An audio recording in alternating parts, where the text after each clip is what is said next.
देर पहले हम बात कर ही रहे थे, इसको पुलअप करिए अनिल जी। 3000 की बात आपने लिस्टिंग डे पर करी थी, वो आ गया। 3500 की बात आपने दोपहर में करी थी, वो आ गया। और अब तो ऑलमोस्ट सर्किट लगने की तैयारी में 19% ऊपर आपको वारी ऊपर दिख रहा है इस समय सर। व्हाट अ मूव, गजब एक्शन है दीप। इसमें एक इंटरेस्टिंग चीज जो मैं बताना चाहता हूँ इस पूरी स्पेस में, मैंने इस साल के लिए थीम चुनी है। थोड़ी चोपड़ा साहब पे भी इस पे राय लूंगा, या खेमकर साहब भी फंडामेंटल राय रखते हैं जरा रिन्यूएबल एनर्जी और स्पेशली सोलार पर।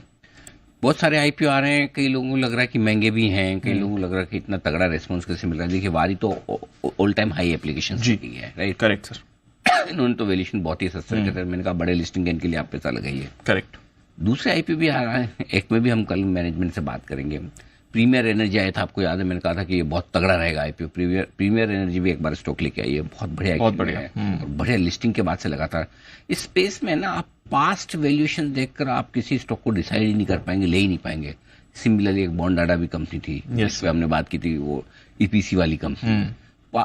आप रियल देखिए प्रेजेंट के, और अगर आप 1 साल 2 साल की ऑर्डर बुक हाथ में देखेंगे कि जिस तरह की ऑर्डर बुक है, मुझे एक ही रिस्क है इस पूरी स्पेस में कि अगर कोई गवर्नमेंट पॉलिसी चेंज हो जाए, जो कि होनी नहीं चाहिए, क्योंकि हम रिन्यूएबल एनर्जी की तरफ बहुत स्ट्रांगली जा रहे हैं। एक ग्लोबल प्रेशर है, दूसरा हमारा अपना पेट्रोल डीजल के लिए जो क्रूड खरीदना पड़ता है उसका बिल कम होता है। तो मुझे लगता है अगले 2-3 साल तो कहीं कोई पॉलिसी के आपके हाथ में गए नहीं, और उस हिसाब से कैपेसिटी आएगी करेगी तब भी है ना। ये जो फर्स्ट मूवर एडवांटेज इन कंपनियों को मिल रहा है ना, बहुत तगड़ा मिलेगा। तो मुझे लगता है कि इन आईपीओ में भी और इन